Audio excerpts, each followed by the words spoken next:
Awesome, guys. Well, thank you very much for coming.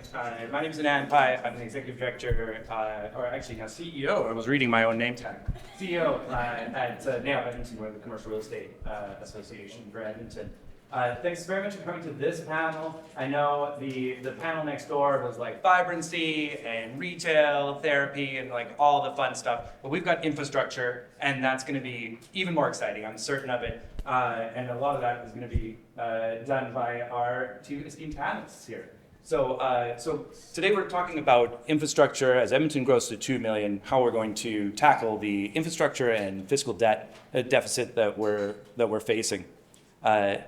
As we grew in the last 2 years, over 100,000 people, as we've heard a lot today, I think we really can't be doing things the way we have been doing them. And so wanted to introduce our panelists who have some ideas and are implementing some actions on different ways of growing. So I'll start off furthest to the right with Kim. Kim is the Deputy City Manager of Urban Planning and Economy at the City of Edmonton. She's an energetic, creative, and hands-on leader with a passion for city building. I think Kim, we met over 10 years ago, and Kim, if you haven't met her already, is doing exceptional things. Is in just a brilliant role at the city, and has always been really open-minded and willing to hear from people. So if you haven't met her already, come and say hello here at the end. And then we have Stewart Fraser, who is the Vice President Commercial Acquisitions and Entitlements at Cantiro. We're going to get into a little bit some of the things that Cantiro has done and its growth over time across the country, really. But Stewart has been on the cutting edge of that in terms of acquisitions and entitlements. He's a fellow Top 40 Under 40 winner, and we'll get into all of the great work that he's doing. So that's the shortest introduction of our two esteemed panelists. I'm going to let them do most of the talking because they're smarter than me. But just wanted to kind of tee this up to say that, you know, over the next 50 minutes, what I hope that we get from this panel is what's being done to increase density and use existing infrastructure, the unique challenges that infill developers in the city face when trying to upgrade things like pipes, roads, and utilities and underground infrastructure, and how we're working to solve those challenges both in Edmonton and across the country, as well as how developers make decisions on where to develop, and you know, we'll get into a little bit of that on how you select these sites, what you're thinking about, and some of the challenges that you foresee even as you go in. So if we can do all that in 50 minutes or now a little bit less, then that'll be great, and we'll have an opportunity for questions at the end. So to kick it off, Kim, maybe you can tell us a little bit about how the City of Edmonton's been working towards shifting our built form. How are we executing on the city plan goals, and how are we increasing density and using existing infrastructure? Thanks, Anand, and hello, everyone. I just want to give a shout out to the urban planning and economy staff that are in the house here, because a lot of what I'm going to be talking about is work that this team, incredible team, have been leading. So I just want to highlight there's this really bright light in my eyes. So I sort of see you all. So if I'm getting something wrong, you're going to have to wave your hands or do a to let me know if I've got something wrong here. But I would say the City of Edmonton is really crushing it when it comes to creating an enabling environment for densifying and creating density and opportunities within our redeveloping communities. It starts with our city plan, which is our plan of where and how we're going to grow and welcome 2 million more Edmontonians into this city. And I would sort of summarize what are we doing into 3 buckets of policy, process, and culture. So city plan certainly sets that foundation. Further to that, we've done some incredible work around our district planning policies, and from a policy direction, providing more clarity around where we want to see intensification.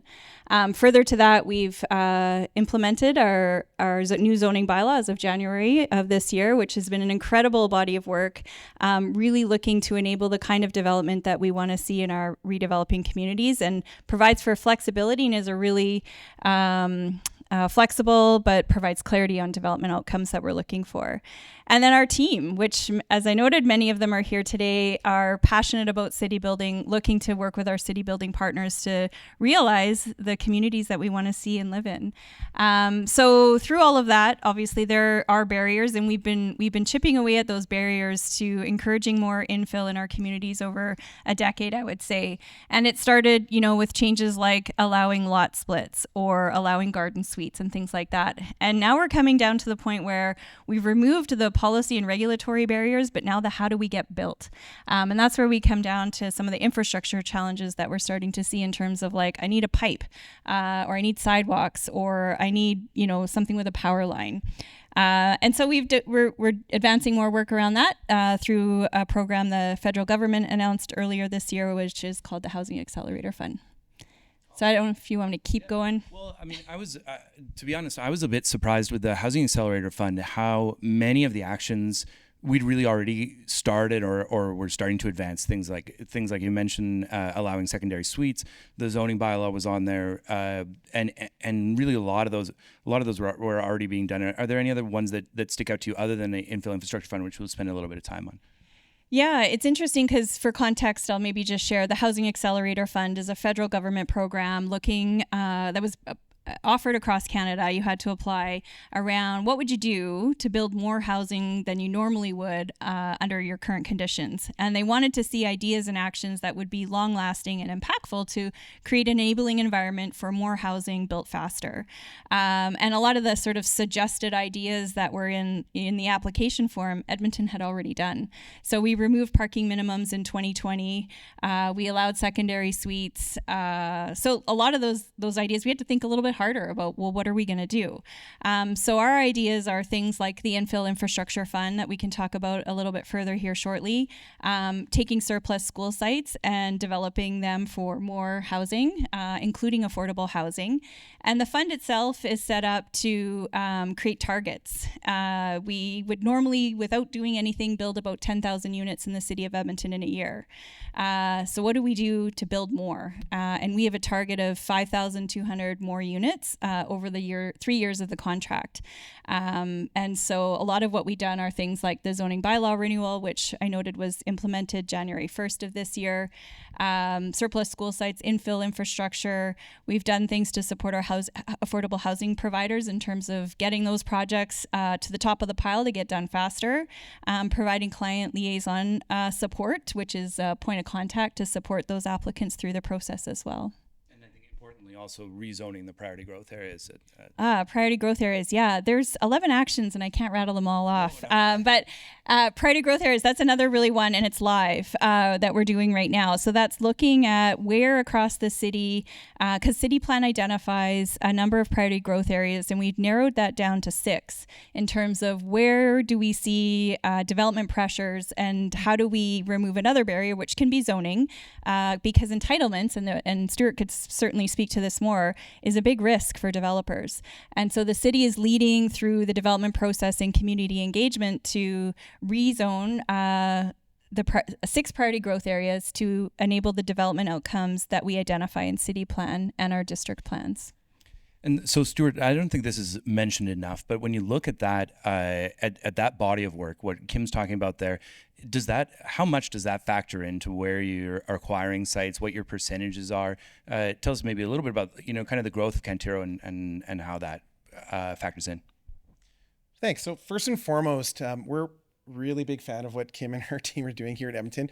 And what I'll try to do is paint a bit of a picture on our experience across Canada, dealing in other municipalities, some of the dysfunction that we see in other provinces, and really compared to what we're doing here at Edmonton and also in Calgary. And some of the comparisons are quite stark. So I promise this won't turn into a infomercial for Cantiro, but I should just set the table on who we are as a company and kind of what we do. So we've got roots in Edmonton for the past 25 years, originally started in suburban community building, purchased and grew a home building arm. So right now we've got about 1,000 acres of suburban land, 8 or 9 different communities here, primarily Edmonton region. we just recently acquired Morrison Homes in Edmonton region, and we're in the 350 to 400 homes here in Edmonton. So 5 or 6 years ago, we started looking at expansion and understanding what we do best is still, suburban greenfield development, but we were looking at where are there growth areas and where can we get more sophisticated. So there's two things that we wanted to achieve, and we're starting to implement that. First and foremost is diversifying into other asset classes. So we started a commercial division. It's fairly modest. To this point is standalone. We got about 500,000 square feet of commercial, and where our major growth is in multifamily. So that's mid-rise, high-rise product, both condo and purpose-built rental. So within an Edmonton context, we're very active within that part of our portfolio. We've got, I think it's about 400 units under development currently with a large pipeline. And the second piece that we wanted to do was take that and look across Canada and to other markets, because traditionally, if you peg oil, that's how our portfolio was doing it. And we're like, look, we need to be diversified into other asset classes, but also geographically. So one of the major regions that we identified was Kitchener-Waterloo in Ontario. And you start looking at the demand metrics. They've got a solid growth in universities, insurance, tech, and spin-off immigration from the GTA. So we start looking at those growth areas compared to what's driving Alberta. I wouldn't say they're counter-cyclical, but they do complement each other. So that's a major area where we're focusing on, also into Calgary, and maybe we'll get into this, but some of the dysfunction in BC, we're developing in the Okanagan, and that, and again, I'll tell anyone who wants to listen to it, that's not a place to do business. It's a nice place to vacation. It's led to a lot of learning lessons there, and happy to compare to what we're doing here in Edmonton. And there's one other thing I wanted to touch on is that when we're starting to look at where we're placing dollars across Canada, it's now, we're not just looking at infill versus greenfield or this neighborhood or this neighborhood in Edmonton. It's now, do I place this dollar into Ontario, BC, Alberta? And how I look at everything is we try to handicap risk. And risk means, where's the capital coming from? Where are we getting our debt from? The planning process, the permitting, construction costs, and obviously demand. And you start baking those all in, and the most efficient place for that dollar to flow to, that's where we'll place our bets. And often is the case, it is still here in Edmonton, and we love the structure and the opportunities here. Love that. Would you say in Kitchener-Waterloo or Okanagan, would you say those are multifamily assets, or are they Primarily. Yeah. Yeah. Okay. Yeah. And what are some of the and I'm just gonna talk loud, I think, and tell me if you can't hear me in the back, so that we're not chasing this one microphone around. Do you see what are some of the challenges that you face? You mentioned there are some places that are just a mess to deal with, but what are some of the challenges you anticipate facing in an infill context that wouldn't happen in a suburban context? Yeah. Again, everything through that lens of risk. And then you look at, so the first thing we're doing is understanding demand into these markets. Can you sell your product? Can you rent out your unit? And if there's demand drivers, then you start looking at the framework that you're operating within. So in Edmonton context, the work that's been done on the city plan, and it flows right through to our nodes and corridors, the zoning bylaw, and the permissions, that gives me more certainty that I can get a project through the planning and permitting process here. And when you start looking at other markets, Ontario is an example. We've got actually two almost identical projects. One here in Edmonton called CX that we sold a few years ago. We addressed the market. We originally was going to be condos, pivoted it to purpose-built rental, had it redesigned and under construction within 8 months.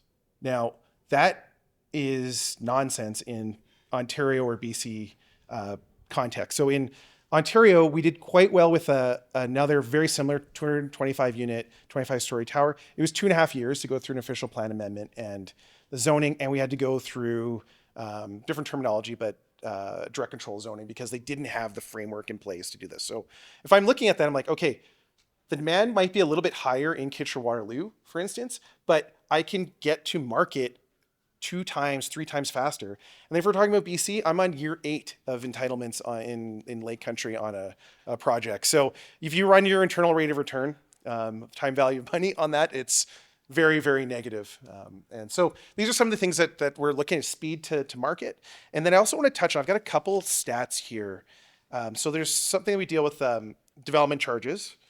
And these are levies that municipalities use to pay for infrastructure. And Kim, you can chime in on the mandate. And I think the city of Edmonton has this set up quite appropriately, that those charges are going to pay for development. But in other municipalities, it goes into general coffers, and then it's kind of opaque where these funds are going. So here's just one example. Our CX building, our offsite levies were $250,000, which worked out to about $1,100 a door. If you want to bake this down to rent, because it was a purpose-built rental unit, that's about $5 a month to the end user in levies. In Ontario, almost identical building, the levies that were imposed onto our project were north of $5 million, which works out to $21,000 a door. So if this was a condo, that gets passed forward as $21,000 to the end user. And that's about $90 a month in additional rent to offset that. So just giving you kind of the spectrum, and there's worse examples. There's some recent news in Vancouver where a group of developers are trying to oppose right now, and through NAIOP, the BC chapter, major increases in development charges. So I'm just looking at some of the stats here. The proposed apartments, so this is a purpose-built rental, the development charge was $6,000 a unit, and they're proposing to go to $14,000 a unit. So that's, if you want to bake that down to rent, that's an additional $61 a month of rent to the end user. So looking at the goal of these municipalities, if we're trying to address affordability, obviously you have to balance that against infrastructure and amenity needs within the community. These major increases, it's not, poor developer, we can't afford to pay for these things. It's just that it flows through, and the end user, which ends up being the renters or the condo purchasers or the homeowners, are bearing the burden of these huge cost overruns or increases.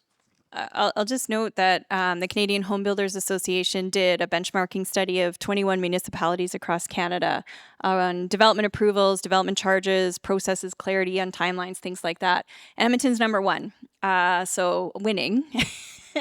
And Anand and I were talking earlier, like, we're kind of modest about how amazing we are and the work that we do in the city of Edmonton, but we are winning in so many aspects. And just to that point about development charges, for the team in the room, or for folks in the room, about like development charges, Edmonton has development charges, because we often say we don't, but we have our SSSF, our sanitary sewer servicing charge. That is what you were referring to for that project, and we've put that particular charge on pause right now while we look at it. But one thing I'll say is that as we look at how we grow, some of the challenges that we're going to be up against is how do we pay for things in terms of amenities and public infrastructure and assets. We have a $3 billion renewal deficit that we have to think about in the future, and that's renewal, but we're also growing. So there's still growth projects to all of our work, and often other municipalities are using development charges to help offset that.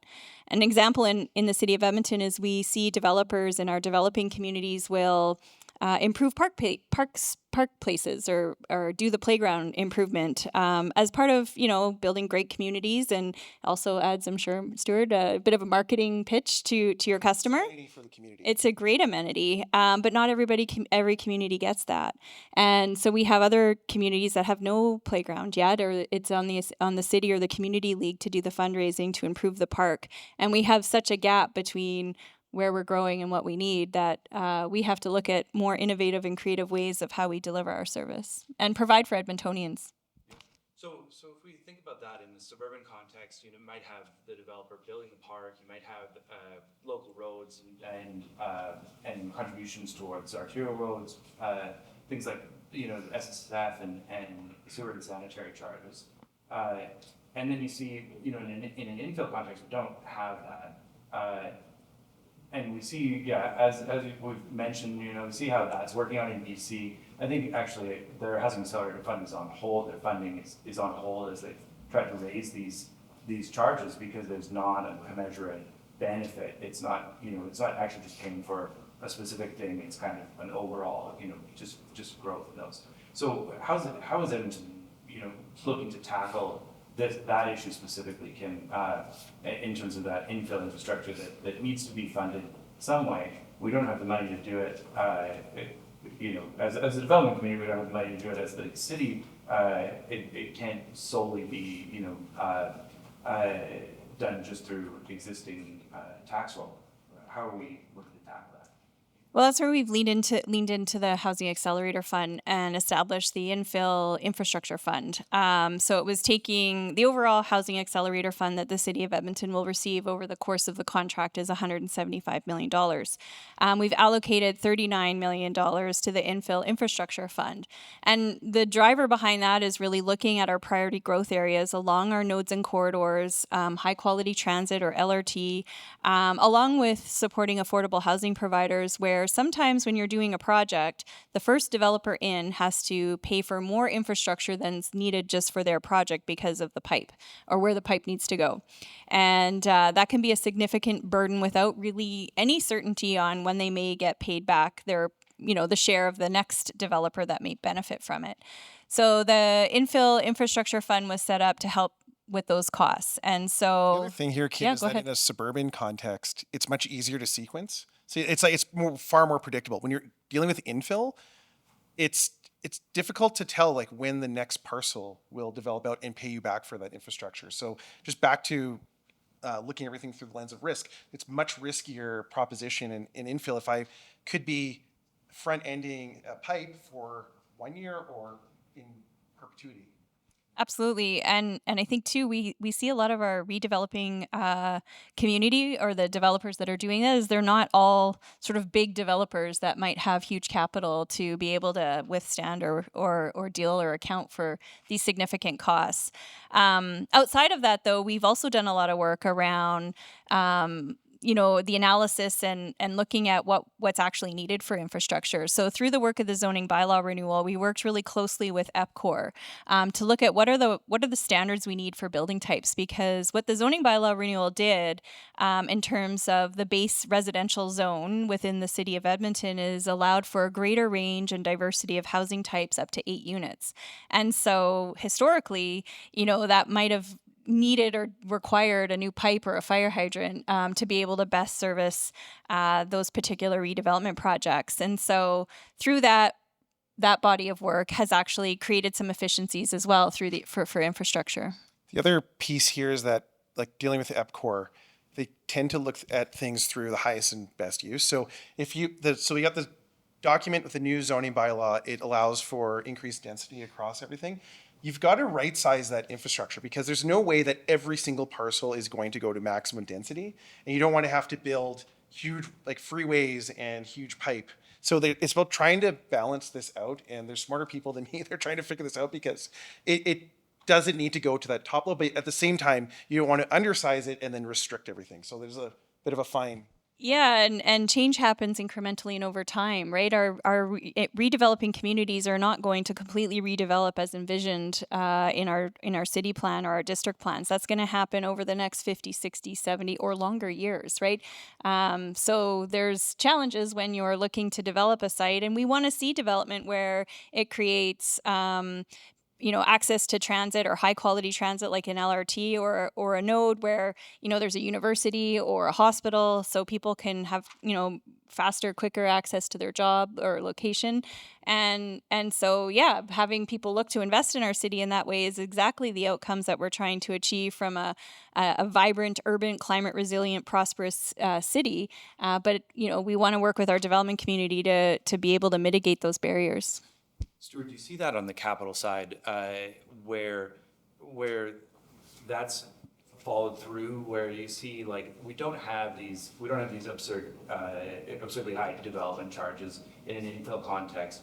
Do you see capital partners or developers looking at Edmonton and seeing that yet? And if not, why hasn't that happened? Why hasn't that come through? So I think there's two parts to the equation. So working through the risk. So you've got again, policy, infrastructure, all of the, how fast can I get this development going, and how much does it cost me to do that? So that's one side of the equation. The other side of the equation is the demand end. How much can I charge for rents, or can I sell these units?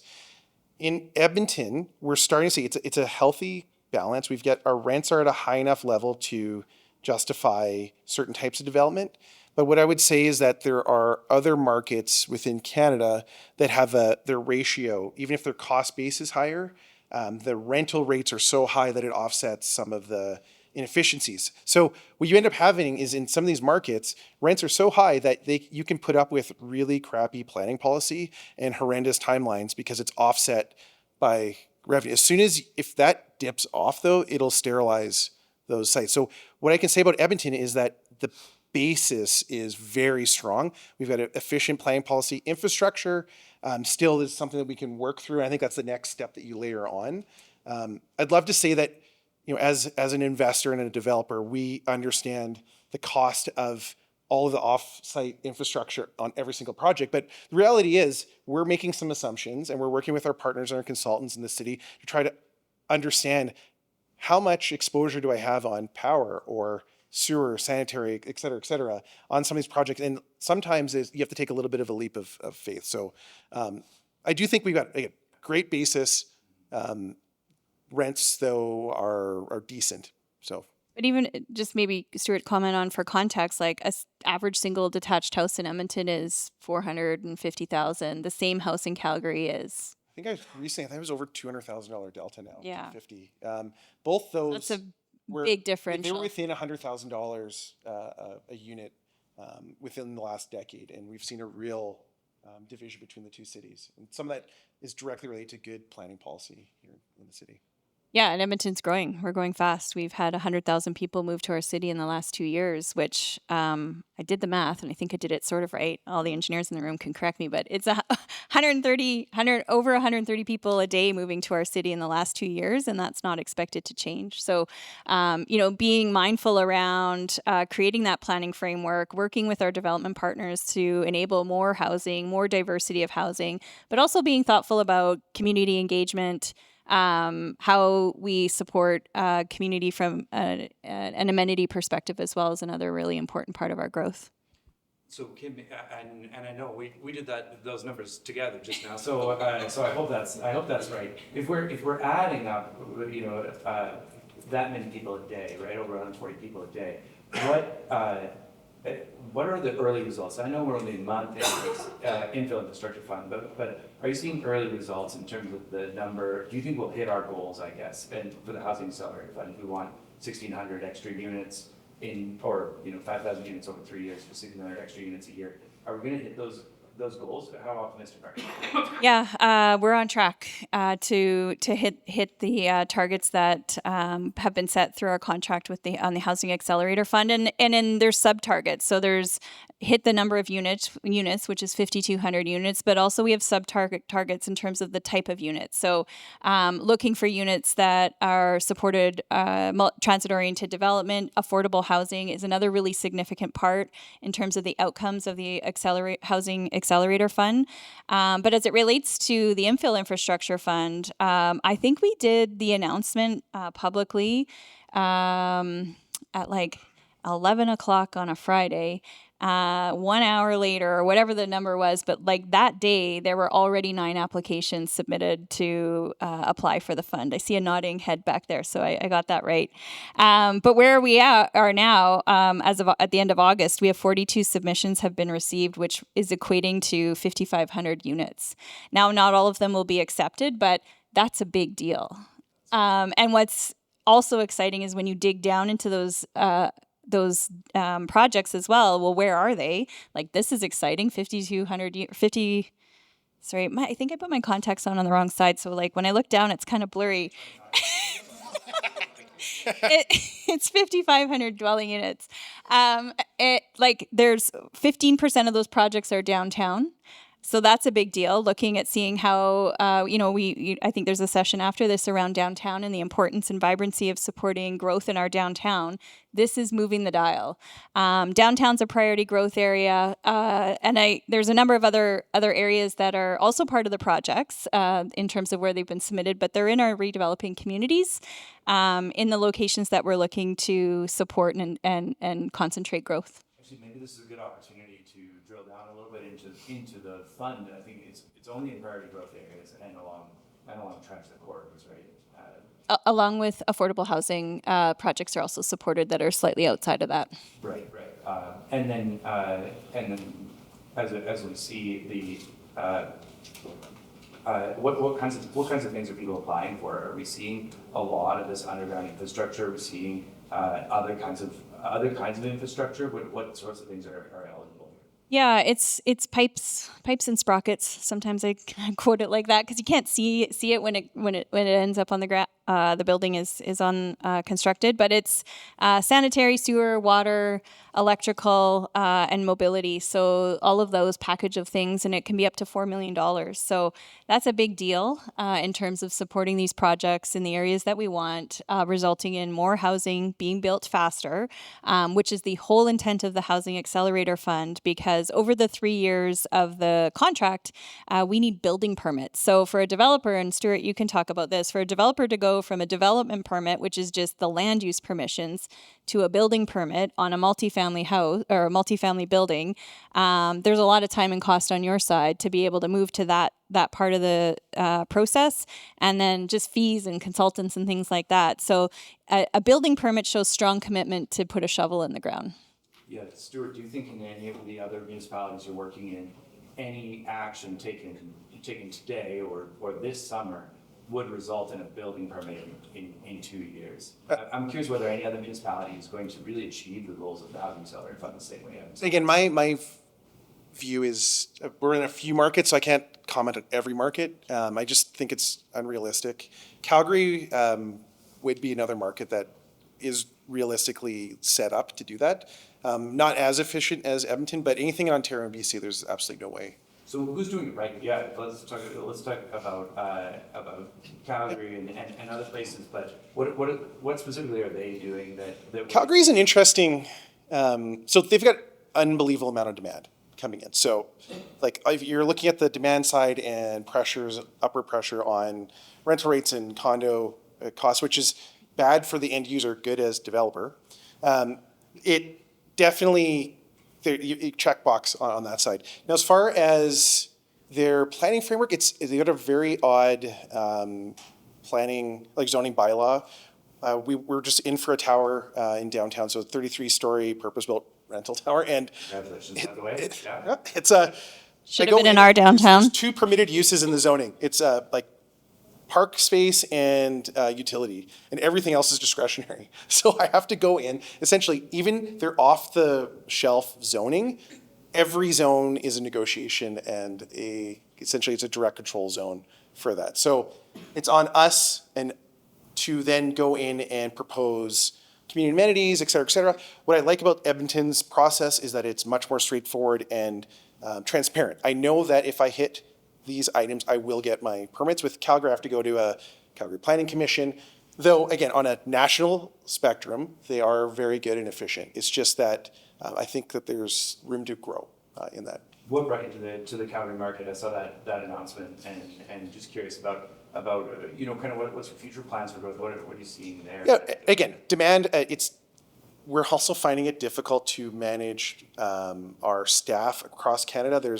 We've got satellite offices. It just gets a bit unruly. So we can manage it out of Edmonton. We do have a satellite office there too, but they are directing funds, both federal and provincial, into certain initiatives. A little bit of a different approach than Edmonton, but we just took advantage of a demolition grant, as we were the first developer to do so in Calgary, and that helped us with a derelict building that was on site. And again, it wasn't major dollars, but it definitely, those are dollars up front that we would then be financing. And if you start looking at over the lifespan of a 3 to 4 year build on some of these projects from acquisition, the interest charges do start adding up. So that's why I know that they have a very successful office conversion grants that have gone in, and that's subscribed. And if you look at their downtown core, there's a lot of activity that's being spurred on from that. So maybe that's something that, again, Edmonton's starting to take steps towards. I know that we weren't successful in getting office conversions as a grants out, but I think there's other things we can be doing. I think that your team is starting to address that. So then, getting back to the Infill Infrastructure Fund, Kim, I'm wondering, if it's $39 million, is this enough to make a dent in the infrastructure gap that we see in infill areas? Because that's kind of the overall question of the panel is, what are some of the solutions to this? It seems to me like that's not big enough and it's not a silver bullet. So are there any other ways we're looking at it, or what are we thinking there? Well, $39 million sounds like a big number, but it's not. Pipes. It's not that big when it comes to infrastructure.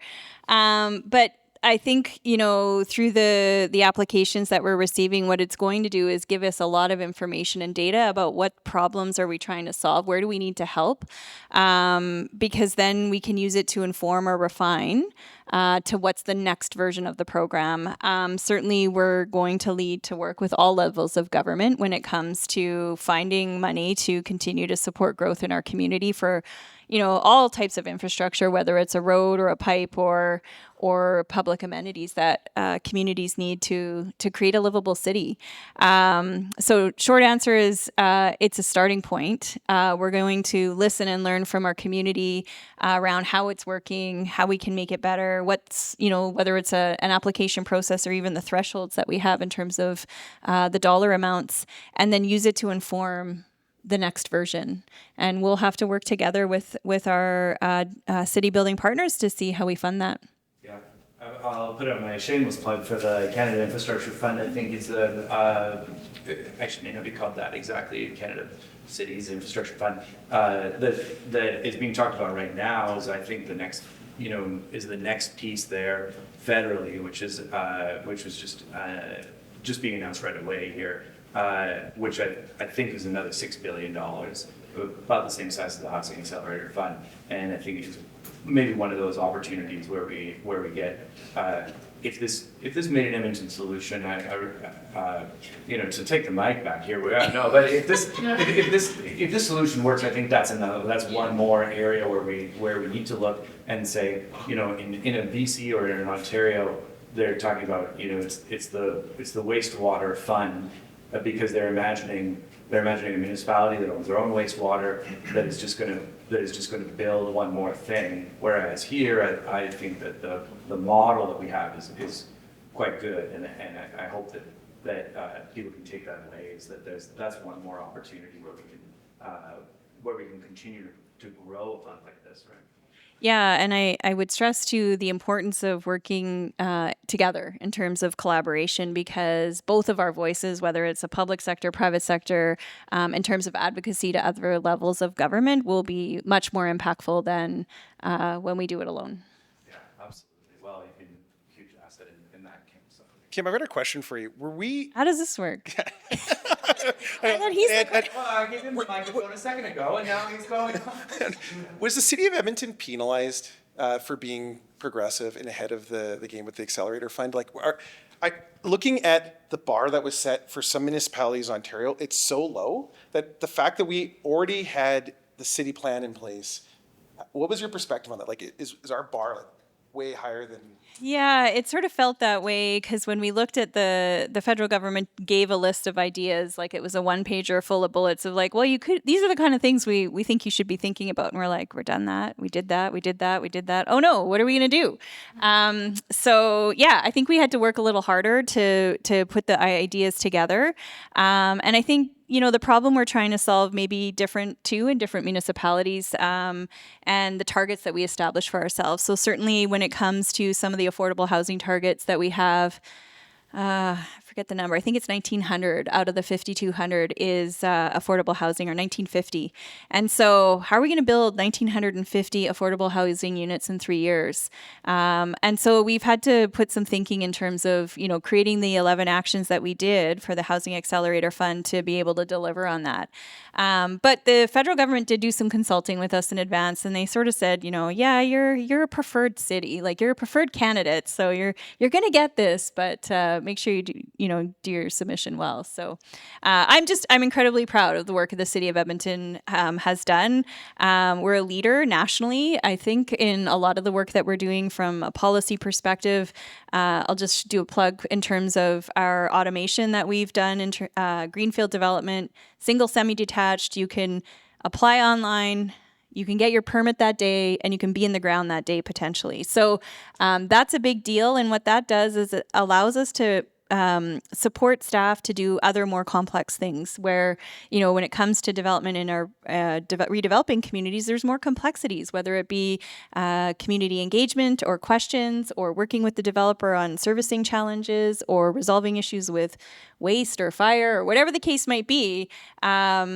We need to continue to find efficiencies, and we are committed to that continuous improvement and leaning into technology and artificial intelligence to do all of that work. Awesome. Well, I want to open it up to any questions from the audience. I think we had a good conversation, and I heard a lot of real positive things. I think there's a lot of things we've done together, so just so appreciate working with both of you guys. And any questions from the audience? I have more. I have my own. But I see one blind in the light. Okay. I can't see a thing. That direction. One of the elements of the Canadian Housing Action Plan is that catalog that the federal government is designing essentially ready to build homes. How are you expecting to see that affecting you both from the development side and from the regulatory side? So putting my Cantiro hat on, we're pretty efficient with our designs and production. I do see a position or a role for that within the Canadian context, just personally not for our company. Yeah, I think that the benefits of that catalog will come on the building permit side because that's often where the complexities are. So we'll look to see how those projects test fit in an average lot within the city of Edmonton and create some type of an approach or process that we can be able to implement it quickly. And I think it's always interesting, too, to see what the uptake is, because I've heard feedback from other smaller municipalities that have done things like this, and there hasn't been a lot of uptake. But one of the other things that we're doing through the Housing Accelerator Fund to support our affordable housing providers is looking to see how they can scale up, how we can support them to scale up. So Jasper Place Wellness is a really great example. They did a project on 100th Avenue. It was 3 looks-like homes, but there's, I think, 12 or 16 units within each of the buildings. They certainly ran into challenges when it came to development permit and building permit because it's not just a house. There's 16-ish units kind of in there with a bigger common space. But now they figured it out, and it's 3 typical lots, and they can replicate that all across the city. So we have partnered with them through one of the initiatives on the Housing Accelerator Fund around how to support affordable housing providers to scale up, and that's a really great example, which isn't quite the catalog idea, but maybe it's their own sort of catalog that they've got that they can replicate quite easily. Yeah, and I think that they're doing. There are 2 other areas, like you'd mentioned, the surplus school sites. There and where I think that's like a replicable methodology to say mixed income. The city donating the land. There's a methodology there where I think the methodology takes a lot of the time, right? Like if you look at the development process, even in market development, it's probably like the site acquisition, zoning, subdivision, all of those pieces, like the building permit, and the time to actually design what you're designing is probably not the only thing that you look at, right? That's true. I'll also say just like through the new framework of the zoning bylaw, we're able to get really creative with some of the product lines that we're bringing on. So we've got one within our portfolio that we're rolling out, and there's a few examples of it, but with 3 units on a 0 lot line. Building site means there's a basement unit, main floor, and then a garage suite. And that, like, when you start looking at the dynamics of, okay, someone can buy this, finance it, and have 2 renters, and still have, you're starting to address, this isn't something that we would have to go through a direct control zone previously to have done this. So, it's great that we can now get creative with these. Interestingly, 2 years ago when we were drafting the zoning bylaw, I had the city manager at the time and a deputy city manager, I was in a different role at the time, come to do an announcement in a Cantiro home in the hills of Charlesworth. And I, in a previous role, when I had a hat on, I worked in the private sector at Stantec, did the direct control for the 12, on the public utility lot. And it was 12 meters high. And everyone thought, 12 meters? We can't have a house that's 12 meters. This is too high, because in a redeveloping community, our maximum height at the time was 8.9 meters. So it feels really big, but I took them out and I was like, this is what it looks like. Look at the house next door. This is how it transitions. It's like, oh. Like, pitchforks aren't out in the community. Like it's actually quite interesting, and it creates such diversity in housing type and different opportunities and how people might be able to live. And I think, the zoning bylaw having been implemented as of January 1st, the results are incredible in terms of like early results. Like, this isn't highly studied by any means, but I'm just going to look at my notes again for the stats, but through the first 9 months of this year, housing starts are up more than 48%, and the number of residential units and approved building permits is up 62% over the same period.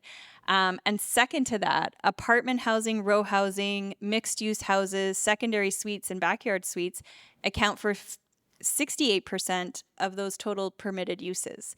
And a lot of those row housing sites particularly would have normally had to go through a rezoning process. And that's 6 to 8 months to go through that process, which comes with risk, cost, and time for a developer. And now they've been able to go straight to permitting. Or a homeowner, absolutely. Basement suite or a backyard suite, I'm surprised to see the story Canada-wide. I think if we fast forward a year and look back, we're going to be saying this was the period of time where we started thinking about single family homes as an opportunity to have a few different things on one site. And I'm surprised to see municipalities that seem bigger than us are still really struggling with that. So it's a testament. Well, and I do want to recognize this comes with change, right? Change for our communities in terms of what's happening in our redeveloping areas. We've had people live in their communities. I always refer to my mom, like, Mom, do you get what I do? Do you know what's happening? A lot of times people aren't really following the policy changes until it's happening on their street. And then it becomes about like, why is this happening? How did this happen? And the why is way more important than just a developer needing to build, making money and building a fourplex or an eightplex. It's about creating housing for all. It's diversity in housing. It's allowing my neighbor who's, 95 years old in a however many thousands of square foot house, she has nowhere to go in our community because there's no multifamily or secondary suite. There's no diversity of housing type. And subsequent to this just, allows us to live in a community where we can walk, and we can shop, we can go to the coffee shop, I can meet you at the park, there's a daycare. Like, all of these uses and things that we can do within 10 or 15 minutes of where you live is possible. But it does come with some change. And I think, the efficiencies, whether it be around how we deliver service, how we pay for taxes, all of those things are how we all benefit. And importantly as well is around, the impact to our climate. Well, so I think we'll have an opportunity. You can, we'll be around for a little bit longer. We're gonna wrap up the session, but I just wanted to follow on that, just to say, I think Edmonton's in this great unique position. To what you said, Kim, for a lot of people, the change is my community's changing. There might be less parking, or I don't like the height of that house, and I don't know what it would look like, and I'm concerned. What's happening, I feel, in Edmonton is that rather than saying, well, actually, it's just going to save the school that's here, we're saying actually it's going to benefit you in some way. You're going to get streetlights at the end of the block. You're going to get buried power lines, and so I see this great opportunity both in the growth and the housing opportunity, but also on the infill side. So I appreciate the work you guys are doing, and stick around if you want to ask these guys other questions, but we'll leave it there. Thanks very much.